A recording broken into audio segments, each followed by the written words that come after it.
échanges avec la métropole. Et c'est du reste ce qui va être souligné en partie par le film qu'on va vous projeter. Voilà, donc un film de 15 minutes, suivi d'un exposé d'une part sur Victor Hugo, puisque votre programme, si j'ai bien compris, est placé sous le signe de Victor Hugo. Et vous verrez que Victor Hugo a été sénateur et pair de France, et que le Sénat, en fait, s'associe pleinement à la commémoration du bicentenaire de la naissance de Victor Hugo. Vous verrez d'ailleurs son siège dans l'hémicycle, vous verrez le salon qui porte son nom, et vous avez peut-être déjà vu la banderole qui se trouve au 15 rue de Vaugirard lorsque vous êtes entré. Vous l'avez vu avec un arrière-plan rouge. Voilà, donc c'est une grosse opération de communication. Moi j'appartiens à la communication, mais aussi évidemment l'opération symbolique, commémorative. Alors ensuite, donc, un exposé qui va durer, je pense, 30-35 minutes, mon collègue n'est pas là encore, sur Victor Hugo, suivi d'un exposé plus institutionnel avec des séances de questions-réponses, puisque je pense que le film va susciter un certain nombre de questions. Puis, ce que vous attendez tous, la visite, qui va durer 1 heure. Alors ne vous étonnez pas, vous serez répartis en plusieurs groupes, parce que le palais n'est pas conçu pour accueillir autant de personnes en même temps aux mêmes endroits. Donc il y aura plusieurs circuits, mais vous verrez la même chose, hein, il n'y aura pas de favoritisme. Et vous allez tous converger vers l'hémicycle. C'est-à-dire qu'au bout de 3/4 d'heure, vous allez tous vous retrouver dans les tribunes de l'hémicycle, ou peut-être même en bas, on verra avec les huissiers, et on vous présentera à ce moment-là, de manière un peu plus détaillée, la procédure parlementaire, la navette, les derniers mots, etc. Et là, c'est M. Delcan, le directeur général, en personne, qui viendra vous faire cette présentation. Et puis, on ne pouvait pas s'arrêter là, donc on vous fera une petite réception en salle René Coty, donc un cocktail pour vous tous. Voilà. Donc ça, ce sera en fin de matinée, vers 11h30, 11h45 ou midi, en fonction du retard que vous pourrez prendre. Voilà, donc je cède la place maintenant au film. Si vous voulez bien éteindre en régie.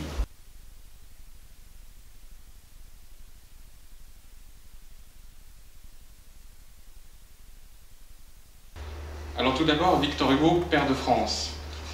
Ce n'est pas en tant que sénateur que Victor Hugo siège pour la première fois au Palais du Luxembourg, c'est en tant que pair de France, sous la monarchie de Juillet, de 1845 à 1848. Et c'est 28 ans plus tard, en 1876, qu'il est élu sénateur de la Seine et qu'il le reste jusqu'à sa mort. Alors le vicomte Hugo, qui est nommé pair de France en 1845 par le roi Louis-Philippe, ce n'est pas encore un républicain. Comme vous le savez sans doute, c'est un homme qui connaît déjà la gloire grâce à sa poésie. On peut citer le recueil Les rayons et les ombres. Et il le connaît aussi, cette gloire, par ses pièces de théâtre, Hernani, Ruy Blas. Il fréquente les milieux du pouvoir. Il est élu à l'Académie française après 4 tentatives infructueuses en 1841. Bref, on peut dire, pour reprendre l'expression du sénateur Pierre Fauchon, que c'est un homme arrivé à une position enviable, de notable, de grand notable même, dans la société française. Il devient un défenseur acharné des idéaux démocratiques et républicains qui sont inscrits dans la Constitution de 1848. Mais au cours des 3 années pendant lesquelles il a été pair de France, Victor Hugo s'est attaché au Palais du Luxembourg, à cette maison, et particulièrement à l'hémicycle que vous allez découvrir dans peu de temps. Ainsi, en juin 1849, quand on est déjà dans cette Seconde République, régie par la Constitution de 1848, il effectue une visite à l'ancienne Chambre des Pairs. Il revient sur les lieux. Et cette Chambre des Pairs, il faut savoir qu'en mars et avril 1848, elle a abrité la Commission du Luxembourg, qui réunissait 700 délégués ouvriers et 300 délégués du patronat, pour réfléchir aux façons d'améliorer les conditions de travail des ouvriers. L'Assemblée nationale, c'est le plus important que le Sénat. C'est vrai en France, c'est ça? D'accord. Oui, ce sont des questions très importantes. Sur la façon de lister le droit de pouvoir de l'État, le Sénat ou le République française. D'accord. Allez-y, c'est bien parti. Alors, encore une question. Voilà. Comment les Français qui habitent au étranger peuvent être bénéficiés par les droits sociaux qui sont donnés par la France? Aux étrangers. Qui habitent au Brésil, par exemple. Ah, ok, oui, au Brésil. Les Français qui habitent au Brésil, par exemple. Ils sont bénéficiés par les droits sociaux. Oui. Comment ils peuvent profiter de ça? Vous voulez que je vous indique le guichet à qui vous adressez ou vous voulez que je vous dise si c'est possible, s'ils ont des droits? Si c'est possible et comment ils peuvent le faire? Bon, là, vous auriez besoin d'un sénateur qui représente les Français établis hors de France. C'est une de ses fonctions, c'est de représenter justement tous nos compatriotes qui sont installés dans les différents pays, y compris dans les vôtres. Et ça me permet de répondre à la première question. Alors effectivement, ce qui caractérise le mode de scrutin du Sénat, c'est le caractère indirect. Ça signifie que les citoyens ne votent pas directement pour les sénateurs, c'est-à-dire que vous n'allez pas, comme pour les élections législatives, dans un bureau de vote pour déposer un bulletin au nom du candidat de votre choix. Non, vous élisez d'abord pour d'autres raisons, essentiellement pour la gestion locale des élus qui vous représentent dans votre mairie, dans votre commune, dans votre département, dans votre région. Et ensuite, ces personnes qui sont elles-mêmes élues se réunissent pour élire les sénateurs, pour choisir les candidats sénateurs. On a voulu étendre ce système aux Français établis hors de France. C'est une particularité qui n'existe pas qu'en France, mais qui est extrêmement intéressante dans la mesure où elle permet à ces Français expatriés de continuer à participer à la vie politique dans leur pays. Ils peuvent voter pour des députés, donc ils sont rattachés à des circonscriptions, mais la représentation des sénateurs est très spécifique. Et elle est aussi à 2 degrés. Les Français établis hors de France sont inscrits dans les consulats, pas assez d'ailleurs, et ils élisent un certain nombre de délégués qui correspondent à la zone géographique ou au pays dans lequel ils vivent, et c'est des sortes d'élus locaux des Français établis hors de France. Ces délégués se réunissent dans une institution que vous connaissez sans doute bien, le Conseil supérieur des Français établis hors de France, et c'est ce Conseil supérieur qui élit tous les 3 ans 4 sénateurs qui représentent les Français établis hors de France. Voilà le système, c'est-à-dire que nous avons, pour 2 choses très différentes, le local et le global, si je puis dire, la même méthode d'élection. Ce qui montre, entre parenthèses, et on le dit beaucoup aujourd'hui, que les 2 aspects sont souvent pas si éloignés l'un de l'autre que cela.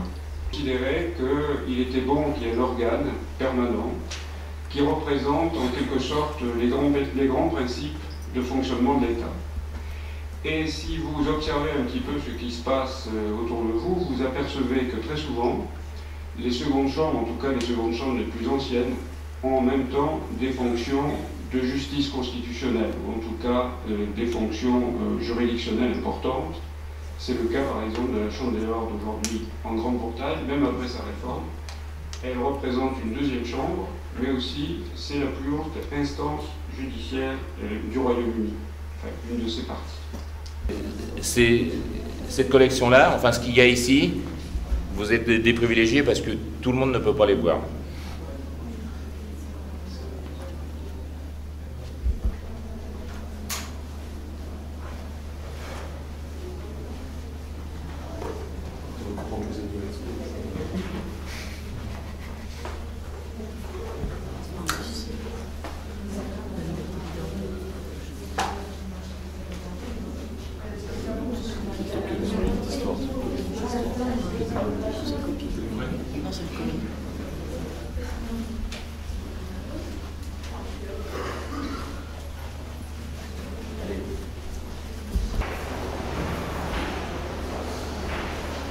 Alors là, on se trouve dans la galerie sud, on est juste en dessous de la bibliothèque du Sénat.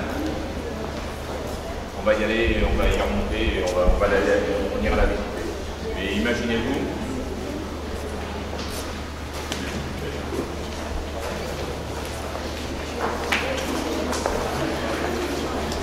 pu arrêter ici, parce que comme tous les palais princiers, à l'époque de Marie de Médicis, parce qu'on doit le palais à Marie de Médicis, c'est elle qui l'a fait construire.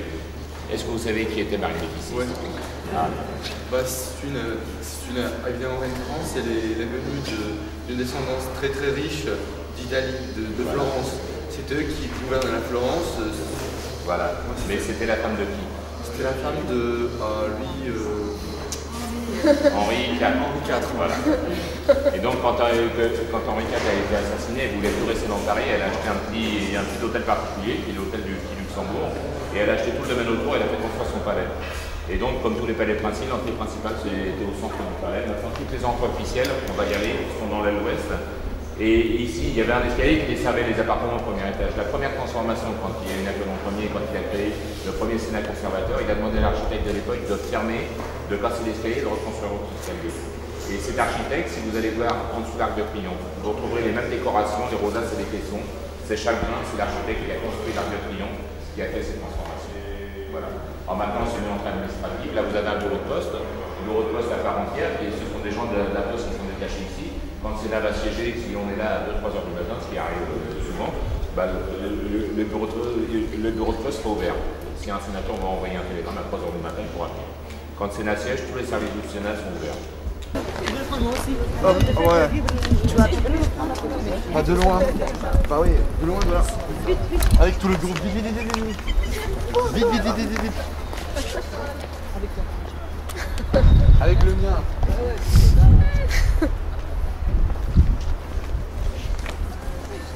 Je le vois, hein, depuis toi, moi je le vois de Paris, d'accord? Ouais. J'ai pas d'email là, je le vois par la poste aussi. Ouais. Je vais venir là-bas. Ici à 3 heures du matin. Là, il grave. D'accord. Sans doute. On a bien dormi là.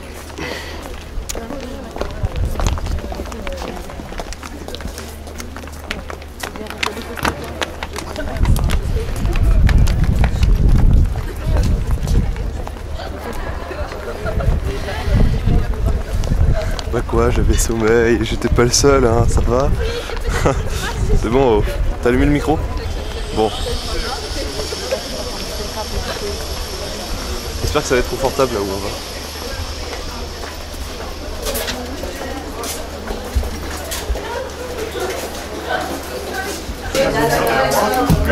Ouais. J'ai rien de semaines tranchées.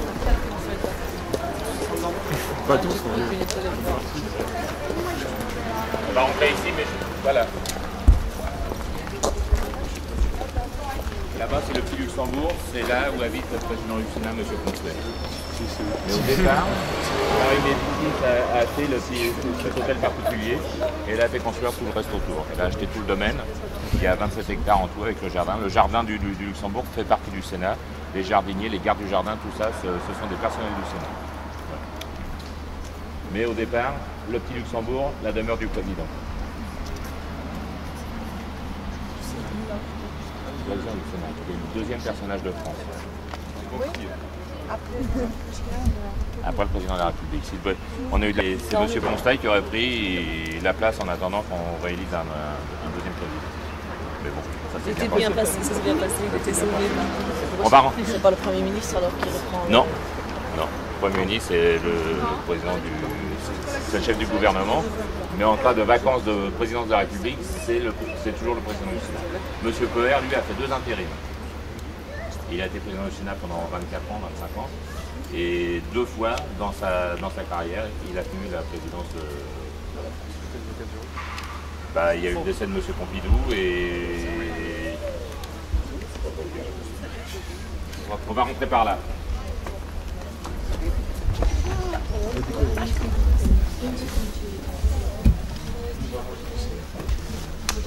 Essayez d'avancer un petit peu plus sur le côté pour faire rentrer l'arrière, s'il vous plaît.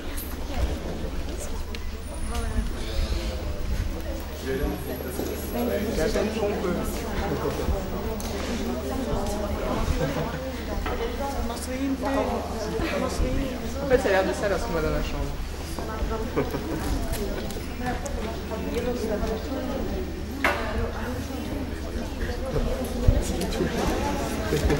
Vous pouvez vérifier que ça marche.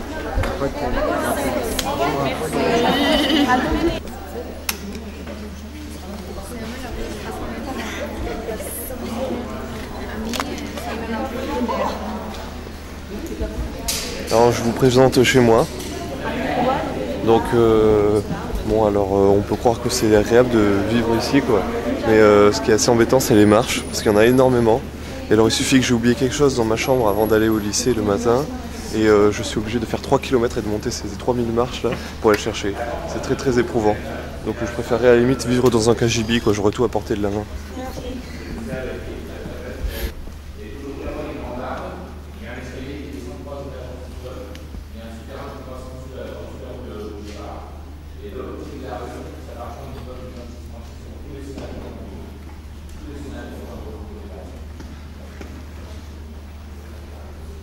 Maintenant, c'est la pièce du bureau de tabac.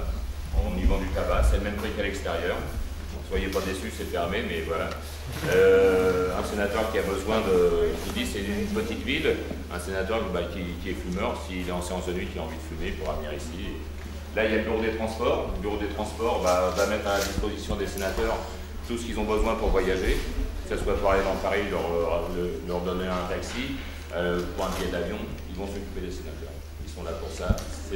Quand un sénateur est élu, on fait tout pour que tout se passe bien.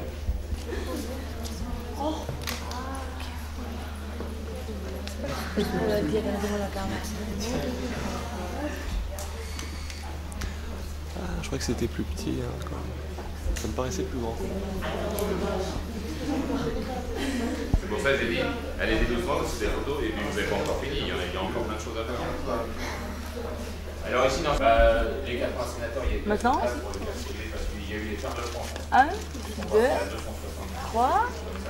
Il fallait les faire séjour, on a construit 3 pièces sur le jardin, ça descend, on va y aller, la bibliothèque après. Et ça, c'était la deuxième transformation. Et la troisième, c'est Napoléon III qui a voulu faire aussi quelque chose. Il a demandé à l'architecte de enlever toutes les cloisons pour obtenir cette pièce.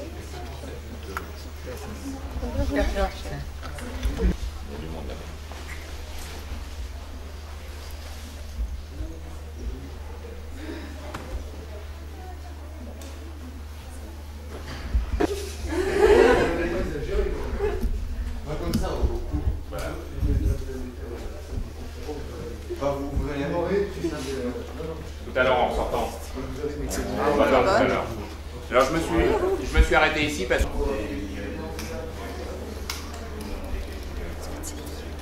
Monsieur.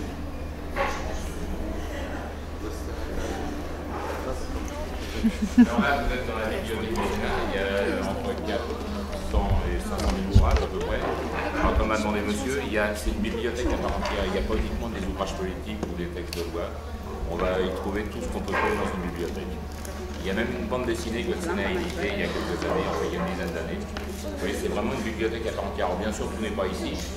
Il y a 2 étages en sous-sol, il y a...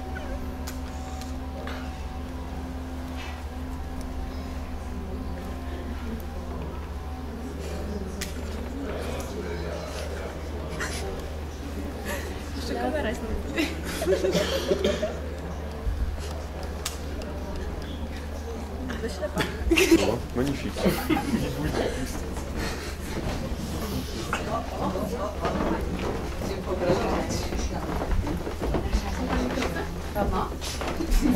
Donc nous sommes dans la boîte du Sénat.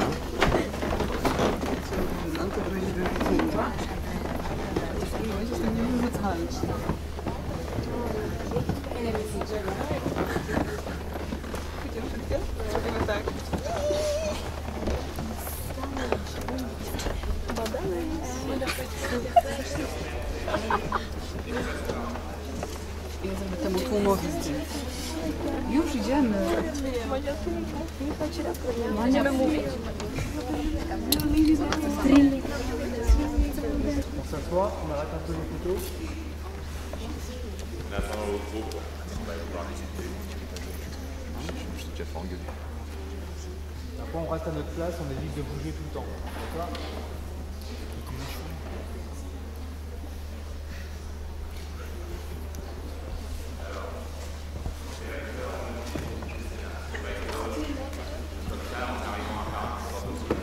Par contre, si le Sénat est en train de siéger, vous pouvez assister à la séance. Quand même.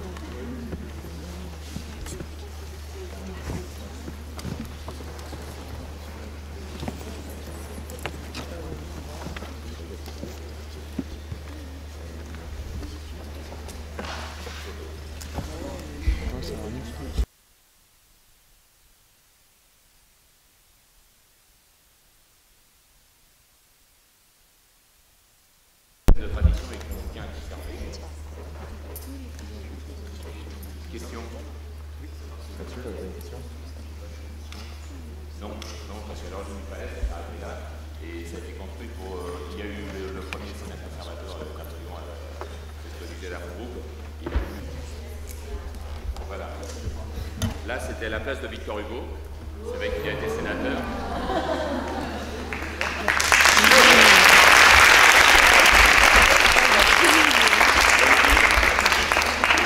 C'était aussi la place de Clémenceau. Alors il y a une tradition, parce que je vous dis que c'était une maison qui était pleine de traditions, la tradition veut que le président du groupe communiste occupe cette place. C'est vrai que beaucoup de gens connaissent, enfin vous parlez de Victor Hugo, vous connaissez, mais beaucoup de gens savaient que Victor Hugo, c'était un poète, mais qu'il a été sénateur et qu'il était père de France, il n'y a pas beaucoup de gens qui le savaient. Je vais vous donner une petite anecdote. Vous le verrez, vous l'avez peut-être vu dans la salle des conférences, il y a des vitrines, il y a des, vous avez vu, il y a plein de grandes images sur Victor Hugo, c'est le bicentenaire de sa naissance. Il a fait un petit clin d'œil à cette assemblée parlementaire. Il avait un chien, il l'a appelé Sénat. Vous verrez, si vous ne l'avez pas vu, il y a une vitrine, il y a le collier du chien avec marqué Sénat. C'était un petit clin d'œil à l'assemblée. Vous avez des questions? Allez-y. Combien de sénateurs? 321. Et 321 sénateurs, et ça commence à être bien parce qu'on a 34 femmes. C'est vrai que c'était un... Mais maintenant, avec les nouveaux modes d'élection, les femmes font leur entrée au Sénat. Alors, ce qui est assez amusant, c'est que la plus jeune, c'est Madame David. Je crois qu'il faut avoir 35 ans pour être sénateur. Elle doit avoir 36 ans, 37 ans. Et la doyenne, c'est Madame Brispière qui a 80 ans. Une femme plus jeune, une femme la plus ancienne. Voilà. On a dit que les sénateurs sont souvent maires aussi. Mais moi, j'ai cru qu'on essayait de supprimer le cumul des mandats, parce que oui. Être maire et sénateur, c'est admis quand même. Non, je crois que c'est un mandat qu'on peut garder, mais c'est sénateur-maire. Mais par exemple, ça va être président du Conseil général ou ministre, par exemple. Là, il y a eu un problème, c'est qu'il y a des gens, M. Raffarin, qui est Premier ministre, était sénateur. Quand il a formé son gouvernement, il a pris des gens du Sénat aussi. Et ils avaient le choix ou garder leur mandat de sénateur ou venir au ministre. Bon, il y en a qui ont fait le choix, qui sont partis. Il y en a qui étaient maires, comme M. Douste-Blazy, qui a refusé d'abandonner sa mairie de Toulouse pour aller au gouvernement. C'est des choix à faire. Ça fait partie de la législation. Absolument. Absolument.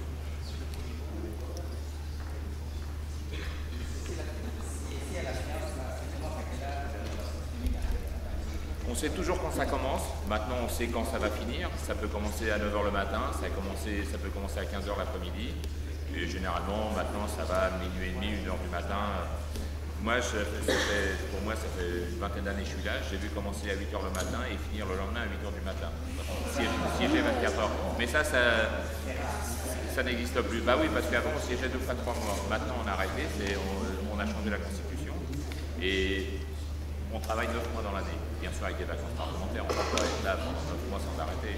Mais ce qui permet de mettre le travail sur une plus longue échéance. Et donc, on réduit un petit peu les séances de nuit. Mais c'est vrai que les séances de nuit, quand on avait, c'était régulier de finir à 3 à 4 heures du matin, c'est des choses qui manquent. Parce que le travail de nuit, c'est quelque chose de spécial.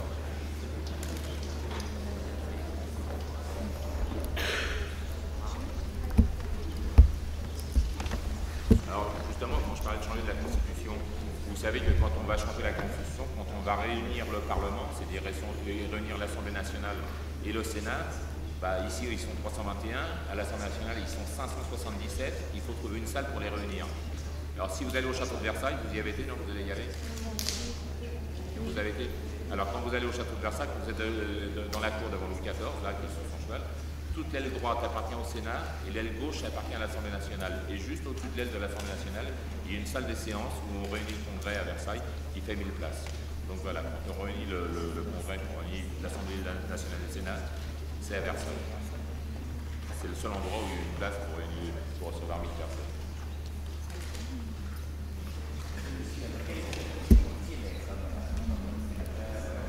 Compléter un peu la conférence de tout à l'heure, puisque, comme je vous l'ai dit, je m'en suis tenu à l'idée générale, et là vous êtes au cœur du sujet, c'est-à-dire que vous êtes assis à la place des sénateurs, donc vous avez la vision qu'ils ont de la séance.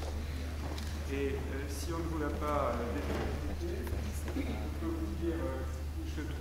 différents acteurs, c'est ça qui vous intéresse. Dans un débat parlementaire, le personnage le plus important, c'est le président, qui organise les débats. Et bien que le Sénat ait un effectif nettement inférieur à la Convention nationale, 321 contre 577, gérer les débats dans lesquels sont susceptibles d'intervenir 322 personnes est quelque chose de très difficile. Donc ça suppose une grande rigueur, une grande méthode, sinon les choses dégénèrent très vite. D'autant plus que l'usage désormais au Parlement français, mais dans les autres parlements aussi, mais au Parlement français, cela existe de plus en plus. Le nombre d'amendements qui sont discutés, quand je dis amendements, c'est toutes les modifications, même ponctuelles, des projets de loi qui sont déposés sur le bureau des assemblées. Ils sont soumis au décision. Pour chaque amendement, l'auteur de l'amendement peut s'exprimer, un orateur compte au minimum, et lorsque les débats ne sont pas organisés, vous pouvez avoir 4, 5, 6 interventions. Ensuite, par définition, il faut modifier un texte, donc on peut découvrir à l'occasion de la discussion que l'amendement est bien rédigé ou qu'il manque une disposition. Ça veut donc dire que dans une année, comme 8000 amendements ou 9000 amendements sont aujourd'hui déposés sur le bureau du Sénat, ça veut dire qu'il y a 8 ou 9000 débats qui sont organisés pendant l'année.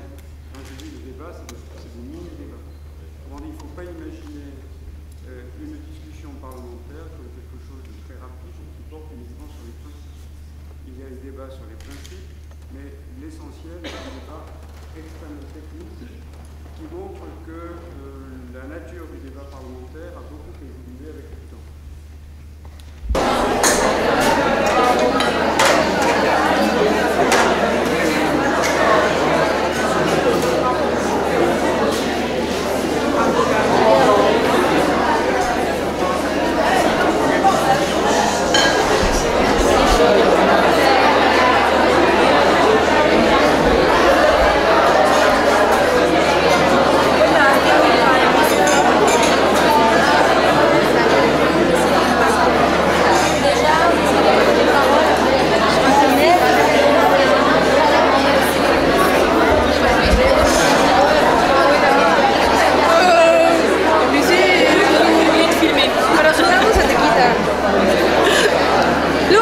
Attends.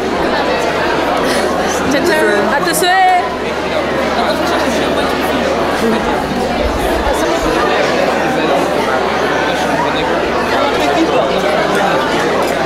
Allez, vas-y, tu nous prends photo là, en image là. À l'équipe.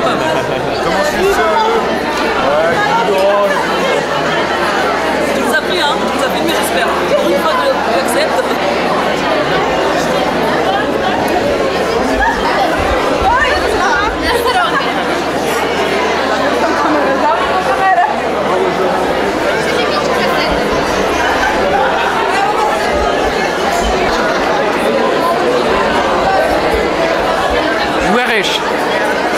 Weresh, c'est l'arabe. Tu n'es pas beau. Je m'éclate. J'ai appris quelques mots.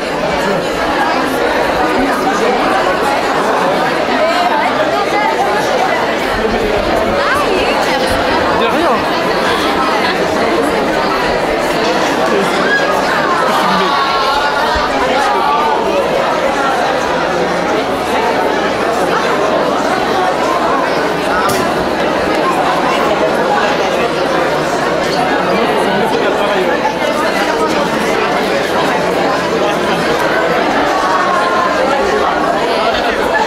Devant les personnes, tu prends un référent.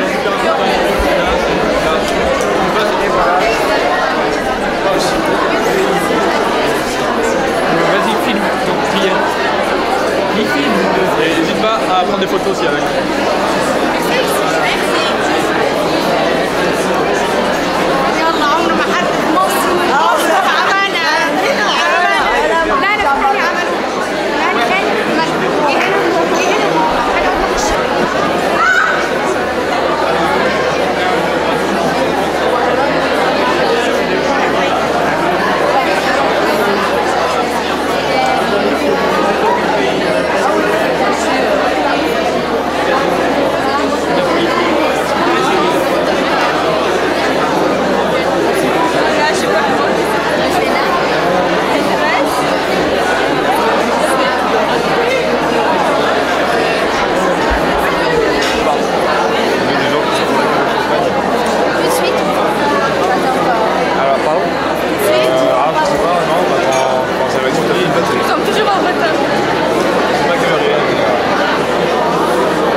si tu fais confiance à personne, à ce moment-là, tu vis dans ta caverne, tu vois. Donc moi je pense qu'il faut savoir faire confiance aux gens, tu vois. D'ailleurs, moi je fais confiance et je vous demande de garder les affaires qui sont là-bas avec toi. Si? S'il te plaît. Allez, attends, toi tu t'ennuies. Allez bien, s'il te plaît. Tu peux garder les affaires qui sont là. Merci, je te fais confiance. Merci.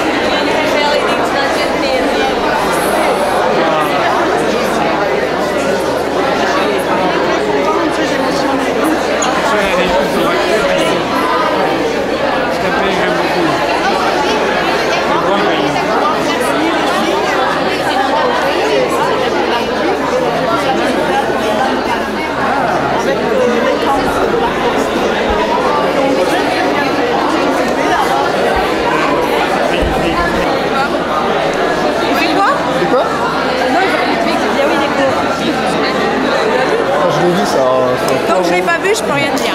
Peut-être du super laid avec toi, machin.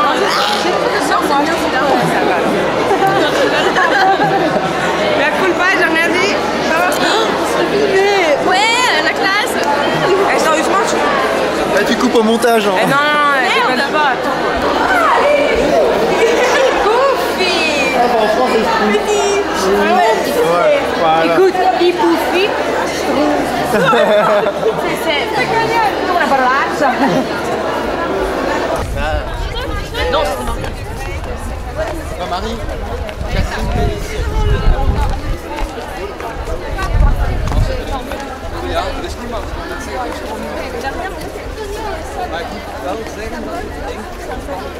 On va prendre le bus là, c'est ça? Ah oui, on va manger d'abord. Donc on va prendre le bus, hein. Faut pas se mettre à l'arrière parce que sinon... D'accord? Ok. Ça va? Bah parle un peu. Ah, tu filmes, tu veux pas parler? Bon d'accord, c'est bien. Bon bah voilà, donc nous sortons du Sénat qui a servi d'auberge puisqu'on y a dormi, bu et mangé quoi. C'était sympa. Mais ils font de la politique, ils ont le temps là-dedans parce qu'avec tout ce qu'il y a quoi... je sais pas s'ils trouvent le temps quoi. Cela expliquerait bien des choses.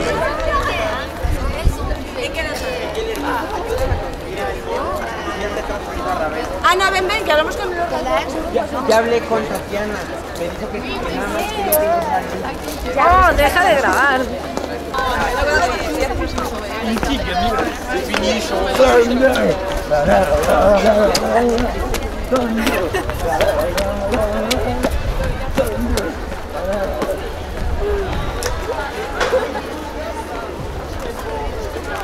C'était ACDC. Aidez. Un coup de main.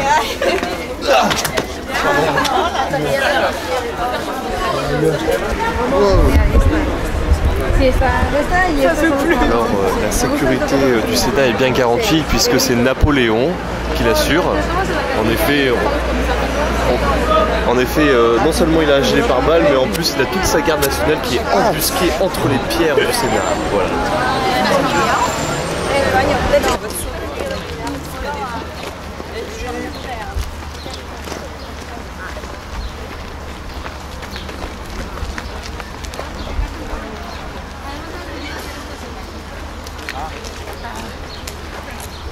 ¿Verdad que 10 años no es malo?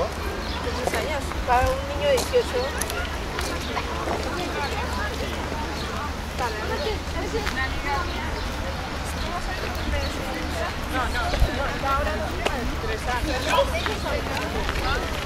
Ay, Dani, me quedo yo, que tú te capaz de poner ese señor.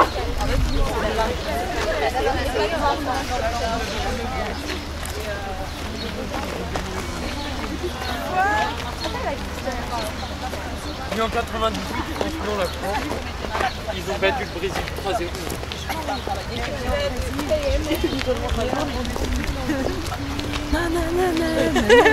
Tu veux la brésilienne là? Rémi, il a couru pour être filmé. Luc, t'arrêtes. Je savais pas que c'était ton père. Ils m'ont mettre tout le temps, Rémi.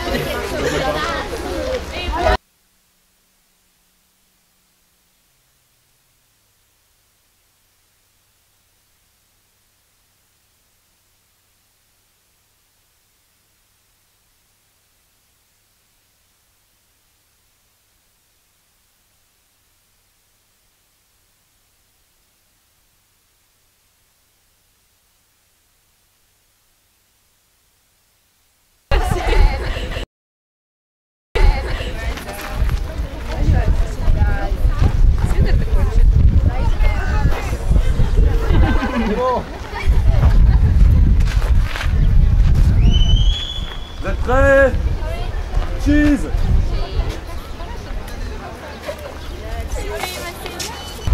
Et mademoiselle s'est fait inviter au Brésil par les Brésiliennes qui sont ici. Et elle en est fière. Alors comment ça s'est passé? Dites-nous un peu. Arrête. Bah allez, c'est qu'une caméra, faut pas avoir peur. C'est les spectateurs qu'il faut avoir peur, mais pas de la caméra. Luc, arrête s'il te plaît. Bon bah tant pis, je crois que tu peux couper là. Hein. Parnasse, qui a prêté son nom au titre d'un film fort mauvais. En général,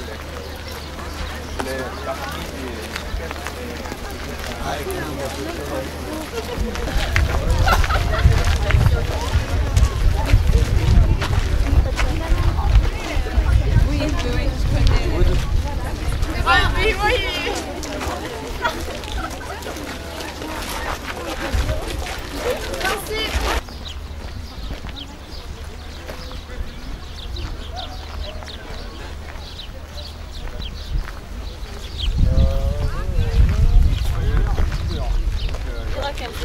Le dieu du 7e art. 7h45 même, 7h45 la bière à Keim. Et ma bière à Keim, c'est. Pourquoi après, vous allez venir chez moi, ça fait? Oui. Ah, est-ce que vous avez invité? Ben oui. Pas de problème. Ils vous ont aidé à payer. Non, il n'y a pas de problème, vous allez venir chez moi, faire en vacances. Et moi, je vais au Brésil. Super. Ah oui, moi je suis toute seule à la maison. J'habite à Rio. Ça sera plus le voyage. Elle habite à São Paulo. Après, on dit, on va à Paris, se promener, on va à discothèque. Oui, Suzanne. Et moi je le tue, donc je me touchais la main, tout ça. Je savais pas à quoi il ressemblait René. Aussi, mais c'est vrai qu'il avait un peu la même tête. C'était un peu bu et... je vais pas faire mon choueur. Et oui, nous sommes ici en direct de New York sur Liberty Island. Vous reconnaissez derrière moi la statue de la liberté, derrière laquelle pousse un arbre encore plus grand qu'elle. Et oui, c'est le génie de la génétique, effectivement. Alors maintenant, nous allons aller à Washington DC, yeah!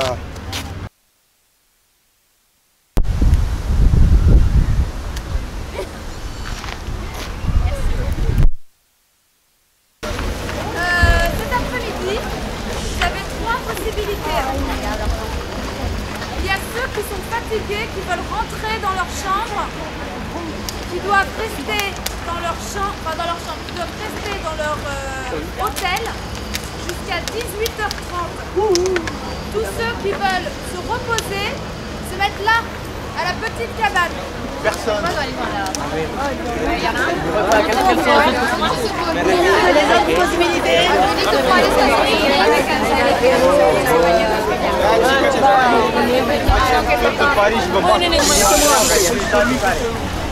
Deuxième possibilité, ceux qui veulent faire du vélo, ils se mettent derrière.